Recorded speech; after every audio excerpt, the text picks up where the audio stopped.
Hoy hemos hablado con Jordan Santos Concejero, un grandísimo atleta que estudió biología. Tan tenaz en el atletismo como en la investigación, no dudó en trasladarse a Sudáfrica para descifrar los secretos de los mejores atletas del mundo. Espero que os guste mucho la entrevista. Impresionar por la intensidad, no por el volumen. Quizás no hay que entrenar tanto, que hay que estructurar. Entrenar al fallo o no entrenar al fallo. Oye, sin cortes ni nada. You're listening to Training Culture Cafe with the one and only Coach Mike. Hoy tenemos la suerte de contar con Jordan Santos Concejero, un grandísimo investigador. Hola Jordan, ¿qué tal estás? Hola, buenos días. Bueno, un grandísimo investigador y tú has sido un grandísimo atleta, Jordan. Bueno, lo de grandísimo según el prisma con el que lo miremos. Sí que yo siempre me he considerado un amateur comprometido, porque aunque he llegado a ser internacional con la selección española, la verdad que me faltaba ese punto para llegar a competir con los más grandes, pero la verdad que estoy orgulloso de la trayectoria de atleta que tuve en el pasado. Pero escucha, Jordan, es que yo que he investigado un poquito antes de entrevistarte, tú has corrido el 3000 en menos de 8 minutos. Sí, a ver, esa es igual la marca que tengo de más valor. Lo corrí en pista cubierta en Sevilla hace ya casi 10 años y sigue siendo el récord de Álava vigente en pista cubierta, lo que la verdad que es algo de lo que estoy muy orgulloso. Y en pruebas olímpicas llegué a correr el 1500 en 3:43, que supongo que tus oyentes que estarán más acostumbrados a las distancias anglosajonas sería el equivalente a la milla aproximado en torno a unos 4 minutos. Y el 800 lo corrí en 1:51 pelados. Así que son marcas de medio fondista, como digo, de amateur comprometido, que a nivel nacional pues me servían para entrar en finales absolutas y en categorías menores, como digo, llegué a ser finalista en un campeonato de Europa sub-23, pero faltó ese puntito para llegar a competir, digamos, con los grandes en Juegos Olímpicos o Mundiales. Nos quedamos con las ganas. Bueno, para la mayoría de oyentes que son crossfitter, esas marcas son terribles. Luego hablaremos un poco más de la carrera a pie.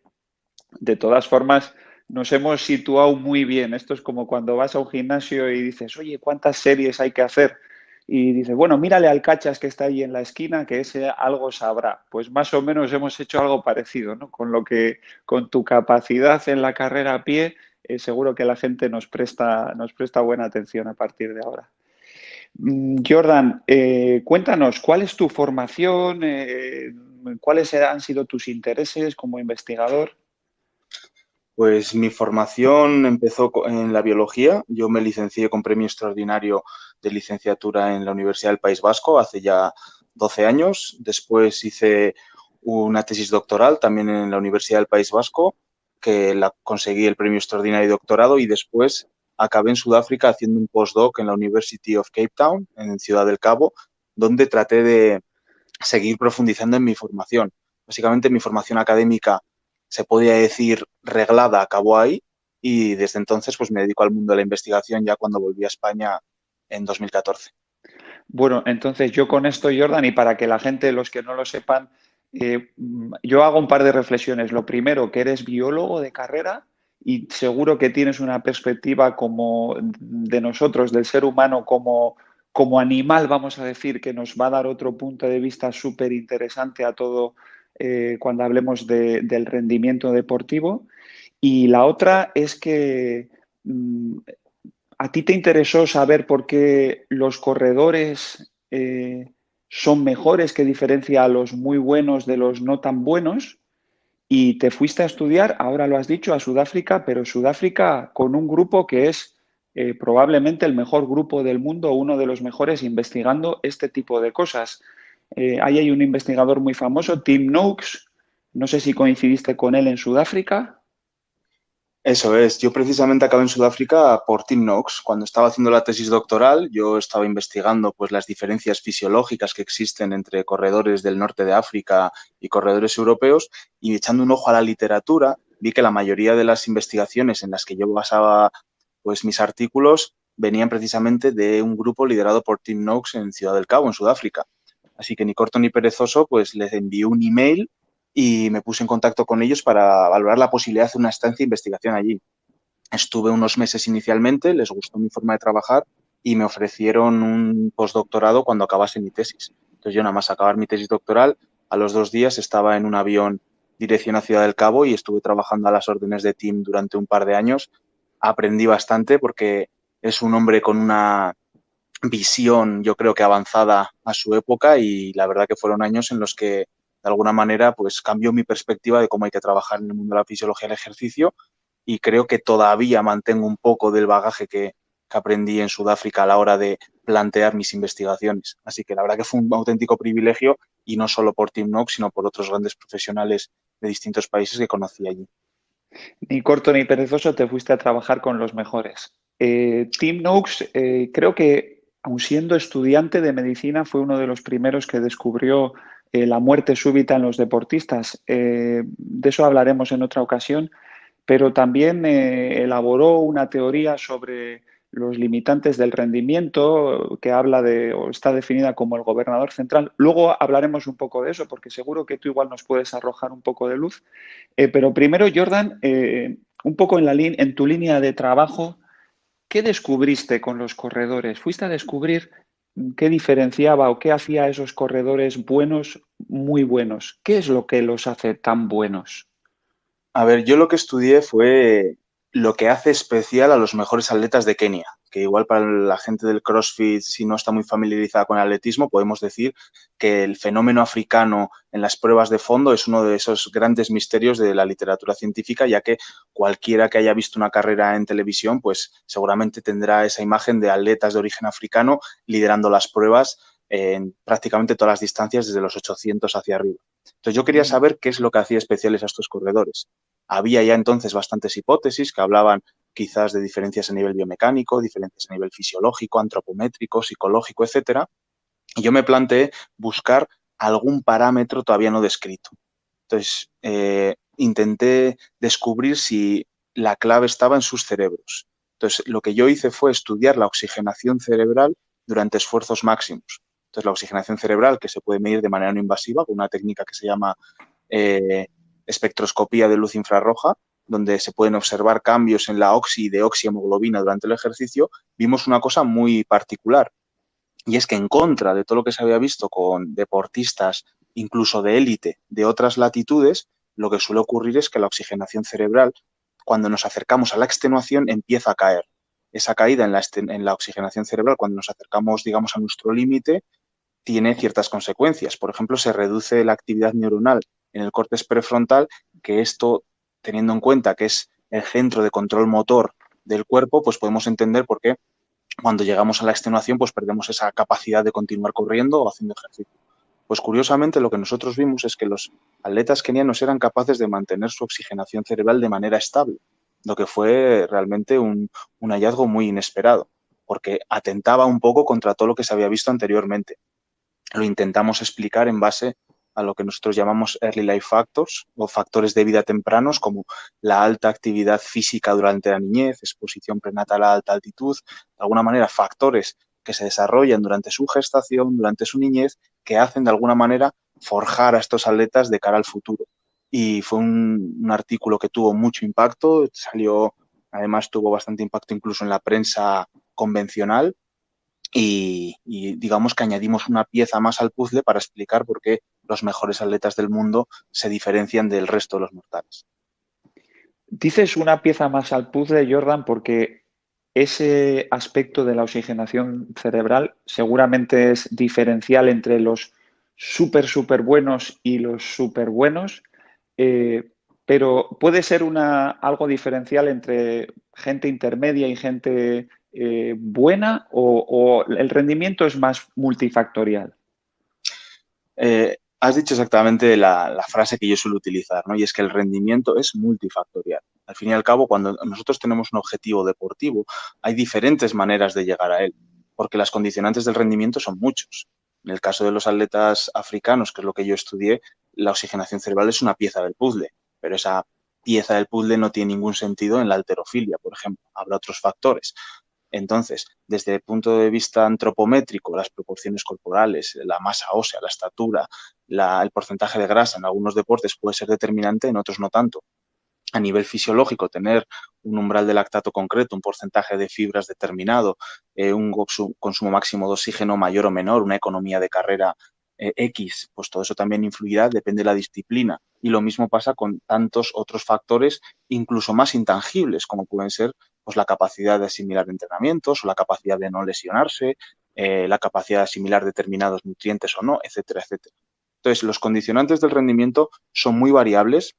Cada deporte tiene de alguna manera unas premisas que deben cumplirse, pero después no todos los mejores deportistas del mismo deporte tienen por qué ser necesariamente iguales, porque al ser el rendimiento, como bien has dicho, multifactorial, teniendo quizás mucha fuerza y menos resistencia, podemos tener un resultado similar a otro atleta con un perfil distinto que sea capaz de compensar esa falta de fuerza con, no lo sé, una mayor explosividad, por decir algo, ¿no?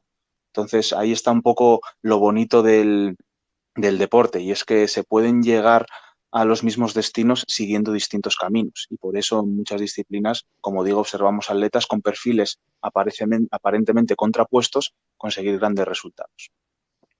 Ahora que hablas algo sobre la eficiencia de carrera, Jordan, a mí me coincidió haciendo el máster de Actividad Física y Salud en la Universidad Europea con Alejandro Lucía, y sería más o menos, creo que era el año 2006, y había en España algún campeonato del mundo, no sé si era de pista cubierta o de atletismo, y él tuvo la suerte de acoger a la selección de Eritrea también, a los corredores, y nos comentaba por aquel entonces, aunque, bueno, no sea nada novedoso, pero sí que a él le llamó la atención como a un niño pequeño cuando ve algo por sorpresa, que tenía corredores españoles o de otras nacionalidades con un consumo de oxígeno máximo mucho más elevado que algunos atletas de Eritrea, pero cuando se ponían a la velocidad de carrera o a cierta velocidad determinada, estos eran muchísimo más eficientes. Vamos a decir que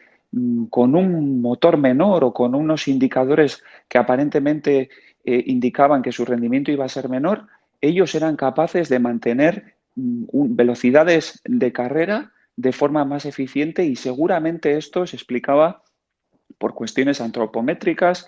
Ya no sé el detalle, seguro que tú lo conoces muchísimo mejor que yo, la longitud del tendón de Aquiles o cuestiones similares. Sí, el caso de los atletas eritreos con Alejandro Lucía, tengo que decir que precisamente eso es un estudio, los estudió en laboratorio y formó parte de la tesis doctoral de un conocido ahora amigo que es Jesús Oliván. Y curiosamente, datos de ese estudio, años después yo colaboré con ellos y publicamos un artículo científico precisamente correlacionando los factores que podrían hacer o explicar esa gran economía de los atletas eritreos. Como curiosidad decir, en aquel estudio midieron a Tadesse Cersenay, que fue el ex plusmarquista mundial de media maratón, con una economía de carrera que jamás se ha vuelto a medir en la literatura de ese nivel, prácticamente un 40% mejor que la de ningún otro atleta medido hasta entonces, lo que nos da una idea de qué es lo que hace a los superélite diferentes. En este caso, de los atletas eritreos, es la eficiencia. Por hacer un símil, ¿qué es la economía de carrera? Si hiciéramos un símil con un vehículo, sería cuántos litros de gasolina necesita para cubrir 100 kilómetros, en contraposición al consumo máximo de oxígeno, que serían de alguna manera los caballos del motor. Obviamente, esa gran eficiencia, esa capacidad de utilizar los recursos de manera eficiente en una prueba a larga distancia, como la media maratón, el maratón, etcétera, es muy determinante. Y es uno de esos factores, una pieza más del puzzle, por ejemplo, que en el caso de los atletas africanos, pues explica su gran rendimiento. Y teniendo en cuenta esa relación inversa entre cuán potentes somos y cuán eficientes somos, normalmente atletas con consumos de oxígeno muy altos suelen ser algo menos económicos y viceversa, porque como vuelvo a decir, se pueden alcanzar rendimientos similares siguiendo distintos caminos. Bueno, súper en boga la economía de carrera, sobre todo últimamente con las zapatillas. A cualquiera no le va a sorprender escucharte cualquier día de estos, Jordan, en la televisión, dando explicaciones sobre por qué un atleta ha batido X récord y si eso está sustentado o de alguna manera facilitado por unas nuevas zapatillas. Te están entrevistando mucho con este tema. ¿Qué nos puedes contar sobre las nuevas zapatillas que hay en el mercado y la incidencia que tienen en el rendimiento? Pues el caso de las famosas zapatillas, en este caso la empresa Nike el modelo Vaporfly inicialmente, las Alphafly posteriormente. Fue una revolución que se inició en 2017 a raíz del intento de dejar de las 2 horas en Monza, y Nike presentó un modelo revolucionario con una placa de fibra de carbono insertada en un nuevo material que, en contraposición a los que se habían utilizado anteriormente, tenía una mayor energía de retorno, bastante más ligeros.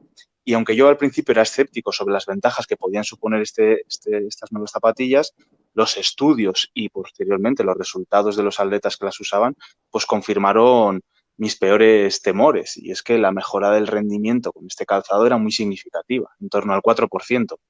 Y los que, digamos, trabajan con atletas de alto nivel sabemos que una mejora del 4% en el rendimiento pues es la diferencia entre el atleta que está arriba y el atleta que está arriba y gana carreras.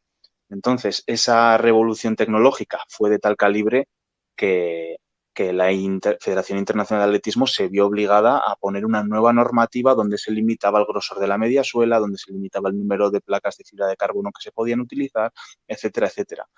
Y de alguna manera fue una normativa hecha ad hoc. Posteriormente no se anularon los récords conseguidos anteriormente, a excepción de la super hazaña que hizo Eliud Kipchoge en Viena, rompiendo la barrera de las 2 horas.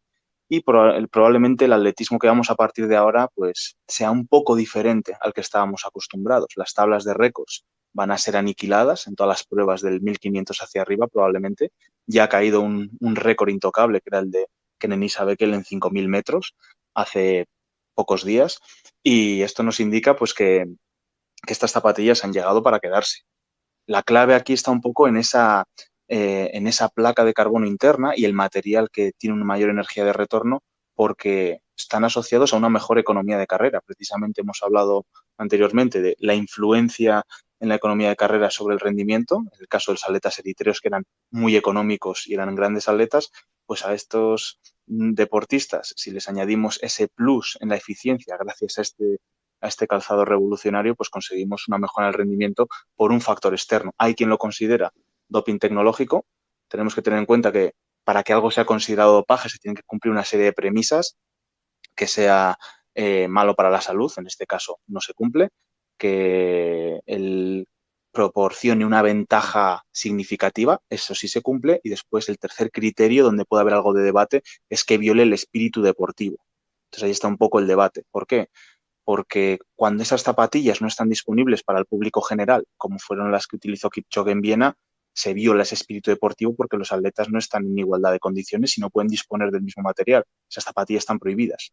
Sin embargo, otros modelos menos avanzados que sí están disponibles para el público general, pues obviamente son legales y pueden utilizarse.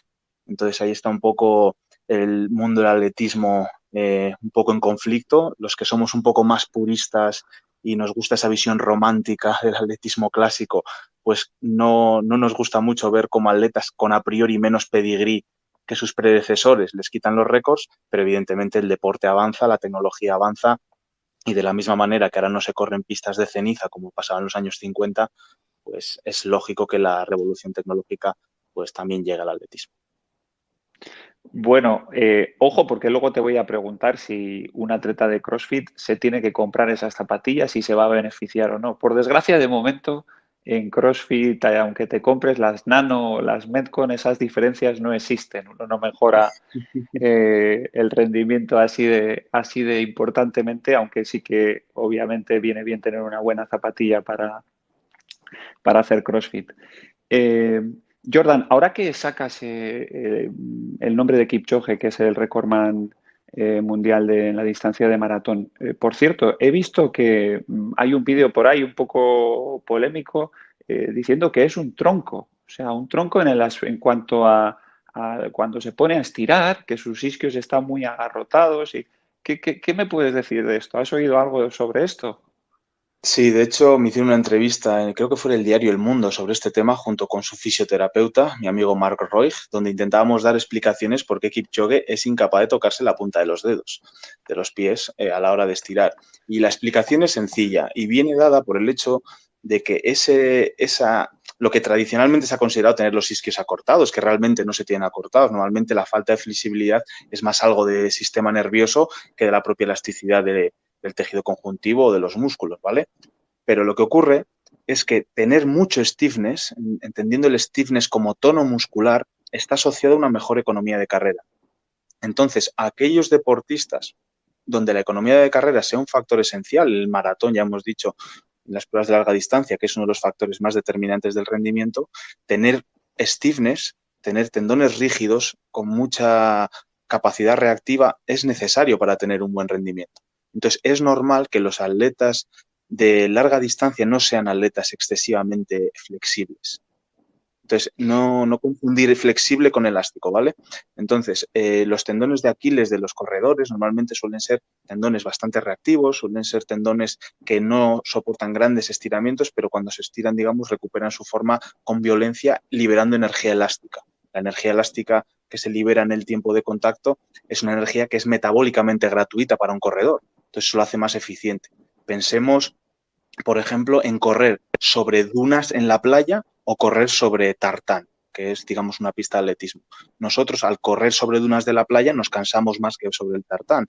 ¿Eso por qué ocurre? Porque la energía elástica que se libera de los tendones de Aquiles se disipa en la arena y no la podemos aprovechar. Entonces, al perder toda esa energía elástica, para seguir avanzando, tenemos que usar energía metabólica en nuestros músculos. Es por eso que correr en la arena de playa es mucho más demandante y mucho más fatigante que correr en la pista de atletismo, donde gran parte de la energía utilizada para avanzar sencillamente es energía elástica liberada por el tendón de Aquiles, energía que se ha cargado como si fuese un muelle en el tiempo de contacto. Cuanto más rígido sea ese muelle, más energía liberará. ¿Qué es lo que da la rigidez a ese muelle?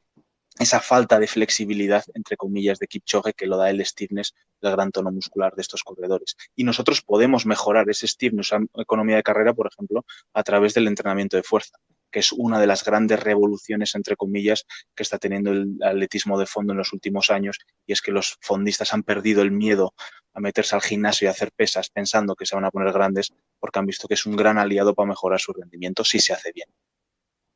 Así que esa economía de trabajo no es algo simplemente genético, podemos mejorarla trabajando o entrenando adecuadamente, ¿verdad? Eso es, evidentemente tiene un componente genético, que es, tú has mencionado parámetros antropométricos, hablabas de la longitud del tendón de Aquiles, también el perímetro del gastrocnemium. Si tenemos un gemelo muy grande, todo ese peso extra en las regiones distales funciona como un péndulo y nos cuesta mucho moverlo, etcétera. Evidentemente hay factores genéticos o innatos que la influyen, pero se puede mejorar desde el entrenamiento. El trabajo de fuerza es quizás la mejor herramienta de la que disponemos para mejorarlo, y el trabajo de fuerza no buscado desde el punto de vista clásico de trabajo de hipertrofia, altas repeticiones o cosas así, sino trabajo de pliometría, saltos en caída, trabajo con cargas altas a bajas repeticiones, máxima velocidad de ejecución, con recuperaciones amplias. Ese tipo de trabajo se ha visto que es muy adecuado. Y lo mismo incluso trabajo de resistencia, el trabajo de cuestas, se ha visto que mejora la economía de carrera a nivel metabólico, incluso a nivel biomecánico. Y si tenemos una biomecánica óptima, con menores oscilaciones verticales, etcétera, pues probablemente también tengamos un correr más eficiente. Entonces, al final hay muchos factores, algunos controlables, la manera en la que corremos, por ejemplo, la manera en la que entrenamos, y otros quizás no tanto, pero evidentemente el margen de mejora siempre existe.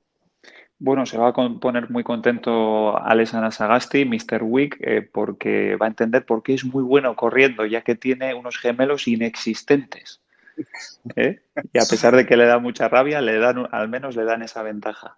Bueno, Jordan, me he enterado y te he visto por ahí en Instagram que te gusta el CrossFit.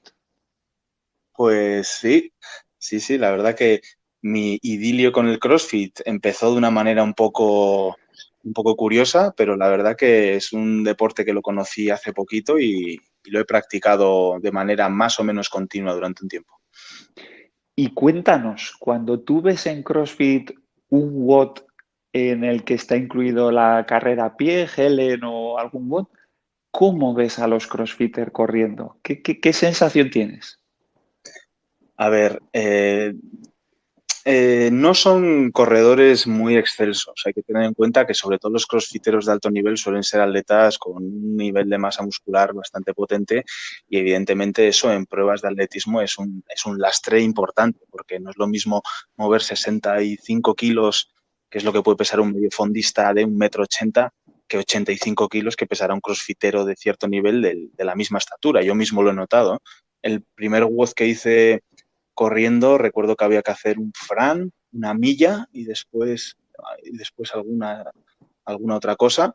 Y yo recuerdo pues que en la milla hice un tiempo que para mí ahora es bueno, pero en su tiempo habría sido ridículo, que hice justo por debajo de 5 minutos y estaba la gente como asustada del gran rendimiento. Y digo, pero vamos a ver, si un corredor tendría que hacer 4 minutos para ser considerado una marca un poco decente, ¿no?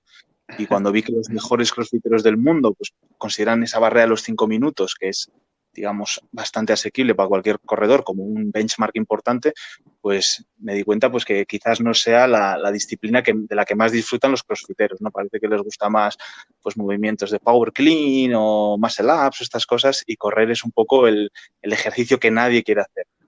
Yo en los primeros WODs que hice CrossFit coincidió que había pruebas de carrera y la verdad es que lo disfruté mucho porque era de alguna manera mi especialidad, pero sí que es verdad que en el CrossFit, digamos, hay margen de mejora en ese sentido porque no son muy buenos corredores en general. Oye, Jordan, era muy duro ese WOD. Fran y luego correr la milla, terrible. Eh, Jordan, mira, fundamentalmente quiero preguntarte un par de cosas respecto a la carrera y el CrossFit. Primero, ¿cómo crees que debería enfocar un atleta de CrossFit un poco sus entrenamientos? Vamos a ir ahondando poco a poco porque es un tema complicado. Para ser mejor corriendo cuando haya WODs en los que le toca correr. Pero por otro lado, también te quería preguntar, y primero de todo, eh, si de la misma manera que los atletas utilizan la fuerza para mejorar su capacidad de carrera, si crees que la carrera a pie puede ser un tipo de entrenamiento no solo para mejorar los WOD con carrera, sino para mejorar en general la caja de los deportistas de CrossFit para hacer CrossFit, no solo para correr. Vale, a ver, yo como exatleta considero que quizás para un crossfitero la carrera a pie, si no lo hacemos de manera específica con el objetivo de mejorar la carrera a pie en concreto, quizás no sea la mejor opción en muchos casos. ¿Y por qué digo esto? Porque la carrera a pie, sobre todo en atletas con tanto peso, yo ahora que peso prácticamente 20 kilos más que cuando corría, pues noto el impacto muscular es importante. Entonces la fatiga asociada y el daño muscular asociado a un entreno de resistencia donde haya carrera a pie en contraposición contra un entreno con objetivos similares a nivel metabólico, pero que se haga en una assault bike o que se haga en un remo o que se haga en piscina o que se haga en un ergómetro de bici, etcétera, pues hay bastante diferencia. Entonces, la capacidad de recuperación en muchos casos en deportes donde se entrena con tanta frecuencia, a tan alta intensidad, etcétera, pues la recuperación suele ser uno de los factores limitantes a la hora de saber si un entrenamiento pues ha sido más o menos adecuado. Entonces, si obteniendo las mismas ventajas a nivel metabólico, de trabajo de umbrales, de trabajo de capacidad aeróbica máxima, de trabajo de eficiencia, etcétera, implica un daño muscular mayor, quizás no sea la mejor opción. Yo siempre he sido de la filosofía, y creo que eso tú lo compartes, de más no es mejor, sino mejor es mejor. Y muchas veces, si obtenemos el mismo estímulo de entrenamiento con un esfuerzo menor o un daño menor, una fatiga menor, pues siempre será adecuado. Eso no quiere decir que la carrera a pie haya que descartarla completamente, sino que hay que utilizarla con cabeza y sabiendo que en muchos casos, en atletas de más de 80 kilos, etcétera, pues la carrera a pie es muy demandante. El impacto pues siempre produce una fatiga extra, etcétera, que en determinados contextos puede ser interesante y la podamos buscar, pero si podemos obtener los mismos rendimientos con una assault, un remo o con una cuerda, haciendo dobles, etcétera, pues probablemente sea una opción exactamente igual de válida, incluso mejor. Sí que tengo la sensación, Jordan, por mi experiencia con los crossfitters, de que eso está muy condicionado efectivamente por lo que tú dices, por el peso del atleta, incluso por su musculatura y por su capacidad innata para correr. De manera que a veces vemos individuos que tienen una capacidad y una economía bastante buena, sobre todo muscular, tendinosa para correr, y ellos sí que pueden aprovechar esos entrenamientos que les ponemos de correr, esas intensidades que les pedimos. Esa fatiga acumulada para el día siguiente no es tan grande. Sin embargo, para otros atletas es una especie de lastre. Tenemos que intentar que esos atletas mejoren muscularmente y que su economía de carrera sea lo suficientemente buena como para que empecemos a recoger frutos de esos entrenamientos de la carrera, de forma un poco no solo para correr, sino generales. Ujú. Y aparte hay que tener en cuenta otro factor. Si un crossfitero está haciendo un WOD mixto donde tienen varios movimientos y tiene parte de carrera a pie y llevan las zapatillas estándar del CrossFit, son zapatillas que en muchos casos no son ideales para la carrera a pie. Son ser suelas planas, con poca amortiguación, etcétera, y eso, un atleta pues quizás no se beneficie tanto del uso de ese calzado como cuando se utilizan zapatillas específicas de correr, ¿no? Entonces, hay muchos factores a tener en cuenta. Yo creo que correr junto con quizás la natación y probablemente la halterofilia son como las tres pilares básicos del olimpismo y son deportes que creo que tienen aplicabilidad, bueno, y también la gimnasia, a todos los deportes y se pueden utilizar, pero eso siempre siendo conscientes de cuál es el objetivo del entrenamiento y si puede ser óptimo o no. Yo siempre, si he querido en mi caso, pues ponerme en forma estando cuando estaba en baja forma, yo evidentemente pues utilizaba la carrera a pie como estrategia, pero incluso a mí, con un bagaje de años de experiencia y habiendo competido a alto nivel, las primeras 3, 4, 5 días de carrera a pie me dejaban bastante machacado. Así que no quiero pensar a un atleta que no esté tan acostumbrado a ello. Jordan, respecto a la carrera a pie, ahí hay una anécdota bastante buena, no sé si la conocerás. Fue en los Games, no recuerdo el año, ahora en ese reinado por ahí de Rich Froning, en el que les pusieron un WOD que se llamaba triple three. Tenían que hacer 300 dobles. Bueno, creo que empezaban 3 kilómetros en con remo con 3 sí, kilómetros en remo, 300 dobles y luego 3 millas corriendo. Y entonces, bueno, eso pues es. este Froning pinchó ahí mucho, etcétera. Sí, que ganó Jason Eh, Khalifa, me parece. Eso es, eso es. Y la anécdota viene por ahí, y es que Jason Khalipa, que era como un poco el segundón de esa época, porque siempre le ganaba a Froning los Games, eh, el año anterior coincidió en su box, entrenando en un box de NorCal, con un atleta de Ironman, con Chris Himshaw. No sé si estaba compitiendo en aquel momento, ya había acabado de competir. Y entonces, claro, observó que cuando tocaba en este tipo de WODs, pues era como tú, ¿no? Un Jordan Santos ahí que salía el tío corriendo ¡fiu! Y les arrasaba a todos, ¿no? Y entonces llegaron a un pequeño acuerdo. Este Chris Hinshaw lo que hizo fue decirle a Calipa que si quería, pues le entrenaba para tratar de ser mejor corriendo. Cuando tocara algo de correr en los WOD, intentar mejorar eso. Llegaron a un acuerdo, no recuerdo muy bien cómo es exactamente, pero Calipa le debió decir, perfecto, y además te vas a hacer muy conocido, pero el único trato que tenemos que hacer es que no le tienes que entrenar a Froning, que es mi gran rival. Entonces, la perspectiva que utiliza Chris Himshaw con los atletas de CrossFit, bueno, lo primero que observó es que un atleta de CrossFit es capaz de mantener el tipo en una serie de 200 o en una carrera de 400, pero en cuanto las distancias se alargan un poco, ese pacing, ese ritmo que debería llevar casi cualquier individuo, se hunde. O sea, el corredor es incapaz. Entonces, por donde van los tiros mucho en sus entrenamientos es en hacer series. Es un entrenamiento muy interválico, nada continuo, no le manda a los atletas a correr media hora, a correr una hora, sino que generalmente hacen series de 200, 400, 300 metros. La recuperación suele ser activa a un ritmo mucho menor y luego otra vez vuelve a pedir ritmos un poco altos. ¿Cómo ves este enfoque? ¿Cómo ves esta anécdota, Jordan? Pues ese es un enfoque de entrenamiento que precisamente yo también lo utilizaba cuando competía y inicialmente lo propuso la fisióloga francesa Véronique Billat y son unos entrenamientos muy particulares porque tú pones el ejemplo de series de 200, 300 o 400, donde en el caso de Véronique Billat lo que decía era que si se hacía un 200 a un ritmo alto, por ejemplo, a la velocidad de nuestro consumo máximo de oxígeno, la recuperación tenía que ser la mitad de distancia, por ejemplo, 100 metros en este caso, utilizando el mismo tiempo que se ha utilizado para cubrir los 200 metros. Supongamos que los hacemos a un ritmo fuertecito, a 30 segundos. Pues el 200 en 30 segundos, recuperar 100 metros a un trote muy despacio también en 30 segundos y repetir.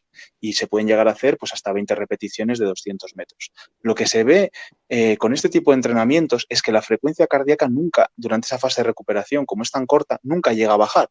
Con lo que si nosotros vemos ese entrenamiento reflejado en un pulsómetro, básicamente vemos que la frecuencia cardíaca se mantiene elevada durante todo el entrenamiento, como si hubiera sido una carrera continua a alta intensidad, a pesar de que hemos estado jugando con intensidades altas y bajas. Este entrenamiento, lo que se ha visto, y yo creo que es lo que lo hace particularmente interesante, es que al tener esa recuperación activa y, por supuesto, recuperación incompleta, lo que se ve es que el cuerpo tiende a responder a ella con una mayor biosíntesis de transportadores monocarboxilados en la mitocondria, mayor concentración de lactato deshidrogenasa mitocondrial, lo que traducido para el lenguaje común viene a decir que los atletas son capaces en esa situación de fatiga de utilizar el lactato como combustible. Entonces, ese lactato producido en las secciones de alta intensidad es el combustible que utiliza el atleta durante la recuperación y de alguna manera va mejorando esa capacidad oxidativa y esto evidentemente tiene un impacto en el rendimiento importante porque somos capaces de aprovechar mucho mejor los recursos de los que disponemos y es un entrenamiento que yo lo he utilizado y sé que muchos deportistas digamos de alto nivel en atletismo también lo utilizan. Es un derivado entre comillas del tradicional HIIT con recuperaciones más incompletas. Bueno, Jordan, y intentando traernos un poco tus investigaciones al mundo del CrossFit, a la oxigenación cerebral, a dónde pueden estar los factores limitantes del rendimiento, ¿cómo lo ves en CrossFit? ¿Qué factores limitantes ves en el rendimiento de CrossFit? A ver, el CrossFit tiene una particularidad muy interesante y es la incertidumbre. Entonces, nunca sabemos en una competición cuál va a ser el WOD que nos va a tocar. Entonces, es difícil plantear un perfil idóneo de un crossfitero, ya que la posibilidad de los WODs es prácticamente infinita. Podemos tener desde un ladder de snatch, donde se necesitarán unos condicionantes, hasta hacernos un Murph, donde los condicionantes serán completamente distintos. Entonces, como hay que llegar a un equilibrio donde quizás el crossfitero ideal no sea el mejor en ninguna disciplina, pero sea lo suficientemente bueno en todas como para que en unos games, por ejemplo, pueda ganar, yo creo que la capacidad condicionante principal creo que es la fuerza, como en casi todos los deportes, pero hay un componente extra que es bastante intangible, que yo como fisiólogo quizás no debería decirla, pero creo que es esa capacidad agonística o tolerancia al disconfort en estos WODs metabólicos que en muchos casos son los más utilizados o los que más aparecen en las competiciones de CrossFit. Porque de nada sirve ser muy resistente o muy fuerte o muy elástico o muy explosivo si no tenemos la capacidad de lidiar con ese disconfort y esa sensación desagradable que suponen estos WODs de duraciones entre los 5 y los 15, 20 minutos, donde hay que ir prácticamente al tope, un poco a ese filo de la navaja antes de colapsar. Entonces, esa capacidad de tolerancia al disconfort que se puede entrenar, entre comillas, un atleta que tenga un buen control motor, que sea capaz de alguna manera, de hacer un pacing muy adecuado, o sea, tiene que ser inteligente a la hora de distribuir sus esfuerzos, creo que es lo que puede hacer a un crossfitero un gran deportista, porque atletas fuertes no son difíciles de encontrar o atletas resistentes, pero atletas capaces de tolerar esa sensación desagradable cuando hay que mantener una alta intensidad y quedan muchas rondas, etcétera, eso no es tan común. Así que ¿crees que hay un componente psicológico también o lo unes mucho con la fisiología? ¿Cómo lo ves? Yo sin ninguna duda creo que al menos a alto nivel la psicología es un determinante del rendimiento importante. Nosotros en Kenianos lo hemos estudiado y precisamente cuando hemos hablado de Tim Noakes y del gobernador central, los tiros van un poco por ahí. El propio Tim Noakes decía que la fatiga no es una manifestación física, sino que la fatiga de alguna manera es una respuesta inadecuada al esfuerzo. Considera que nuestro cerebro de alguna manera quiere mantener la homeostasis del cuerpo. La homeostasis es el mantenimiento del medio interno, es decir, quiere mantener nuestra temperatura en un rango de seguridad, nuestra acidez en un rango de seguridad, nuestra salinidad en un rango de seguridad. Y el ejercicio físico, de alguna manera, disrupte o altera este equilibrio. Entonces, de alguna manera, Tim Noakes lo que viene a decir es que el cerebro, de manera inconsciente, manda señales desagradables para que no superemos un límite de seguridad a la hora de hacer ejercicio, pues para que no nos pasemos de hipertermia, de lo que sea. Y sin embargo, con determinadas herramientas nosotros podemos escapar a ese control inconsciente, pues ¿por qué funciona la música para mejorar el rendimiento? ¿Por qué distrae nuestra atención? ¿O por qué la motivación es tan importante a la hora de mejorar una marca? Por lo mismo, porque nos da una mayor predisposición al esfuerzo o a sufrir. Y de hecho hay muchos atletas que seguramente vengan conmigo a coincidir en que cuando estamos muy entrenados somos capaces de sufrir más. Y esto es un aspecto psicológico, esa capacidad de que el cuerpo nos deje ir un poco más allá en nuestra capacidad agonística. Yo creo que la psicología es importantísima en el deporte de élite. Es lo que diferencia al buen atleta de los atletas realmente que compiten al máximo nivel, y esta psicología hay gente que tiene ese don, aparte del día D a la hora H, dar su 100%, pero el ser capaz de tomarse con relativa filosofía esas situaciones desagradables y a pesar de todo ser capaces de a través del dolor pues continuar manteniendo su rendimiento. Eso no es nada fácil y es difícil de explicarlo desde un punto de vista psicológico, pero yo creo que es un factor muy, muy limitante y muy determinante. Bueno, pero es muy interesante, ¿no? Porque de alguna manera esta teoría que manejáis del gobernador central viene a explicar un poco fisiológicamente esa psicología, ¿no? Vamos a resumir también, aunque lo has explicado perfectamente, en que cuando un atleta no puede realizar un movimiento X, dice, uff, mi musculatura está completamente fatigada. Esta teoría viene a decir que no es exactamente la musculatura la que está fatigada, sino que es el cerebro la que está diciendo no muevas más esa musculatura, estás fatigado porque estás saliéndote ya de tus rangos de seguridad. Tu seguridad como ser humano se está viendo un poco comprometida y no me gusta este disconfort, esta tanta inseguridad. Así que realmente no estaría la fatiga tan concentrada ahí en el músculo, sino que sería algo más psicológico, algo más central, el que nos estaría indicando que no sigamos a ese ritmo o que abandonemos. Nosotros lo hemos visto precisamente lo que tú dices en determinados estudios científicos. Por ejemplo, había un estudio donde se les inducía a los atletas a hacer extensiones de pierna hasta la extenuación.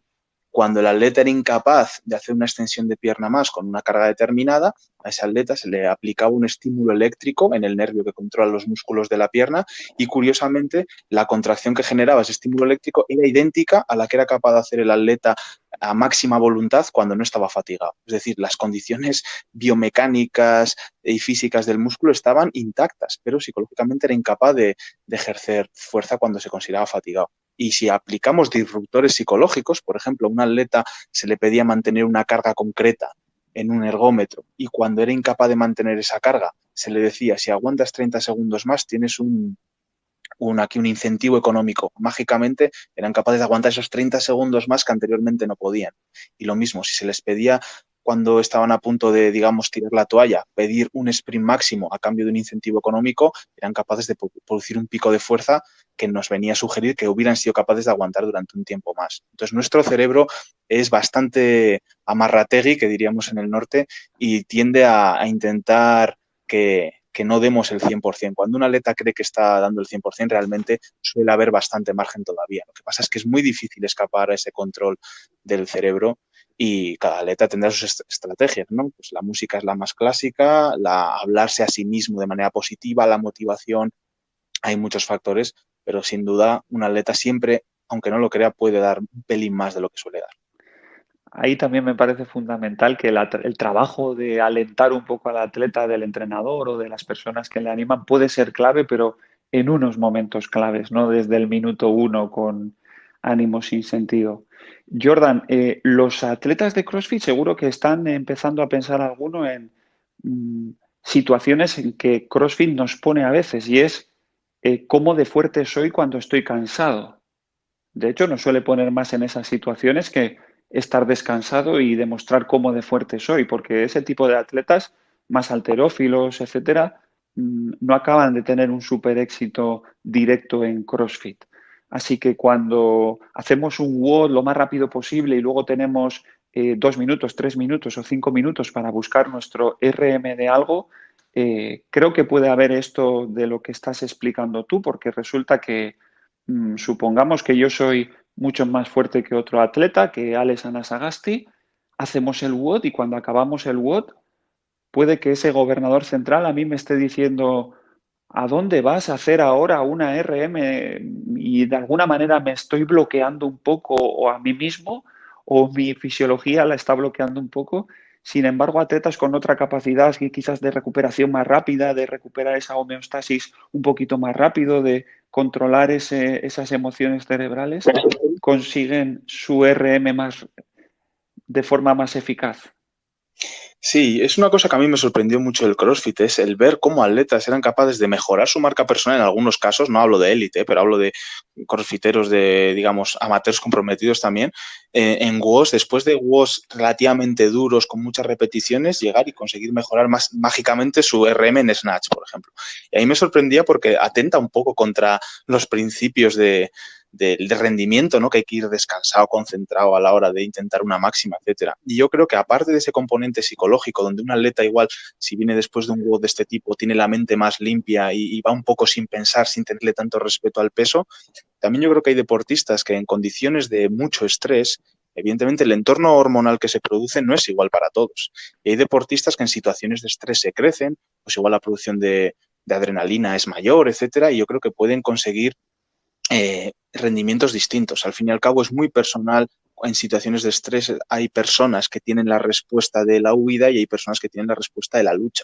Entonces el entorno hormonal es distinto en distintas personas y es por eso que hay gente que en situaciones de estrés es capaz de dar un plus y hay otras personas que en situaciones de estrés pues se vienen un poco más abajo y eso es una cosa que es realmente pues poco explorada y que probablemente también explique en parte porque hay atletas que cuando tienen una gran responsabilidad en una competición dan el 100% o el 110% y otros atletas que en la misma competición, a pesar de hacer entrenamientos idénticos, pues igual, sin embargo, se ven un poco abajo. Y yo creo que eso también está un poco relacionado con lo que hemos comentado antes, que después de un WOD donde hemos estado estresados, donde llegamos fatigados, pues no todo el mundo tiene una reacción psicológica igual a la fatiga. Hay gente que pierde el miedo y hay gente pues que igual dice, ostras, estoy cansado, ¿cómo voy a intentar hacer récord ahora, no?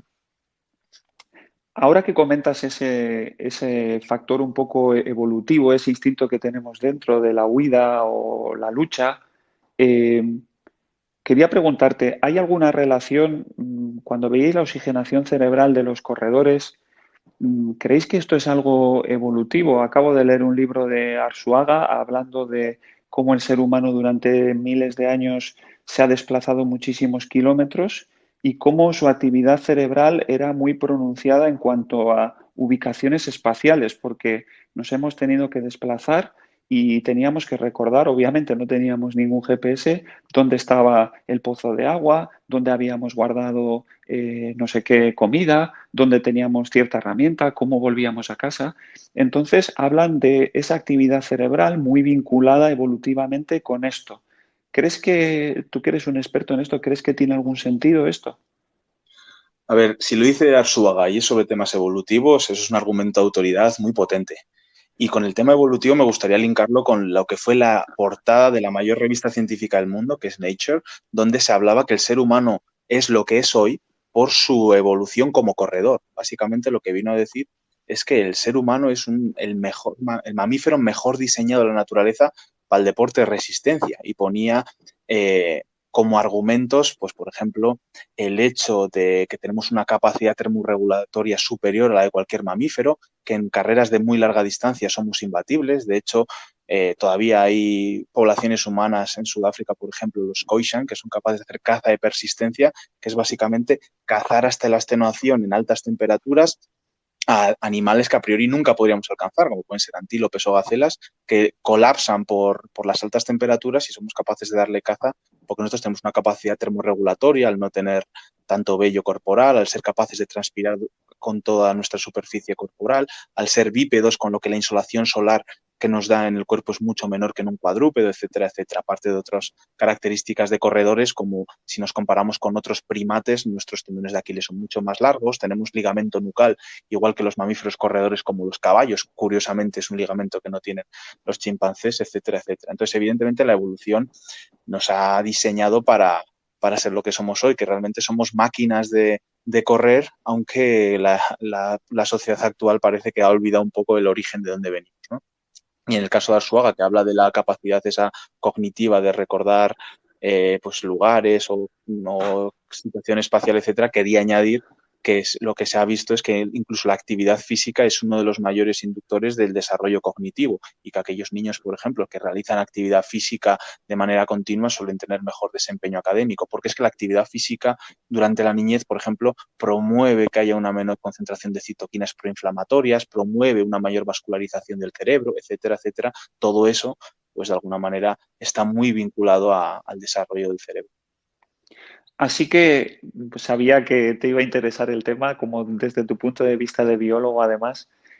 Así que si nos movemos mucho, pensamos mejor. Los atletas que son de alto rendimiento y la élite, mientras están haciendo la actividad, son capaces de pensar mejor. ¿Crees que... No, corrígeme, sí. Es que es una pregunta difícil porque es curioso, pero yo, algunos de los mejores deportistas que he conocido, una de las virtudes que tenían era que eran capaces de dejar su mente en blanco a la hora de hacer ejercicio.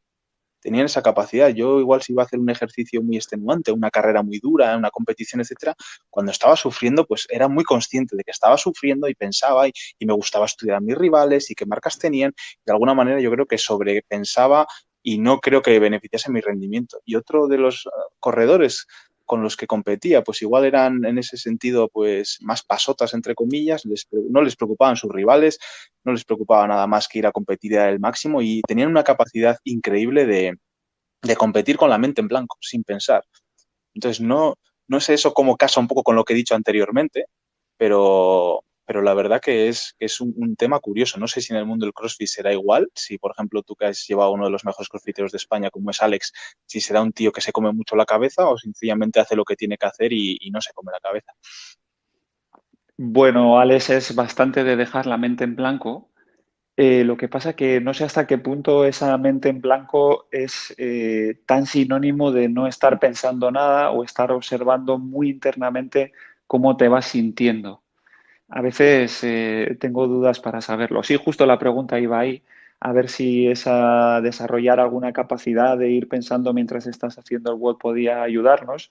Desde luego sí que lo veo en atletas principiantes o de nivel medio, porque es una circunstancia en la que en CrossFit permanentemente ponemos a los deportistas. Quizás no están haciendo una reflexión muy profunda sobre nada, pero sí que están contando las repes, las rondas, cuando están con el compañero le están diciendo alguna cosa, así que sí que es un deporte en el que permanentemente vas un poco activo cerebralmente.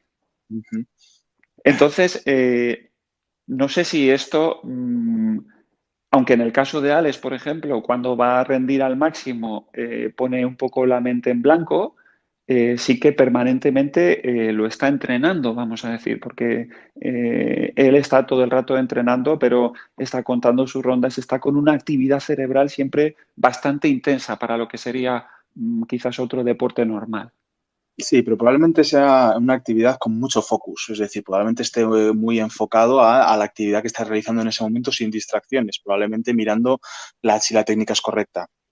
Si puede apurar al reloj una rep más teniendo en cuenta los segundos que quedan, o si el ritmo que está llevando, si está haciendo pues un AMRAP o lo que sea, es el idóneo para conseguir las máximas repeticiones, etcétera. Muchas veces deportistas que son capaces de poner el foco en la actividad y en el momento presente, sin llevarse por distracciones, etcétera, pues igual nosotros lo llamamos mente en blanco y realmente es todo lo contrario, tiene una actividad mucho mayor, lo que pasa es que están muy enfocados y concentrados en la actividad de ese momento. Bueno, iremos descubriendo más cosas. Jordan, ha sido una entrevista fantástica, hemos hablado de un montón de cosas. Nos van a quedar muchas cosas pendientes porque sé que estás dirigiendo muchas tesis doctorales, que un montón de tus alumnos están interesados en cosas de lo más variadas, sigo alguno de ellos que están con cuestiones musculares de hipertrofia y otro tipo de cosas que pueden ser súper interesantes para nosotros también. Te agradezco muchísimo la entrevista y no me queda más que citarte para otro día para que agarremos otro tema y le demos una vuelta y veamos cómo vamos a intentar o cómo vamos a poder aplicarlo al mundo del CrossFit. Eso está hecho, puedes contar conmigo. Muchas gracias, Jordan. Un saludo.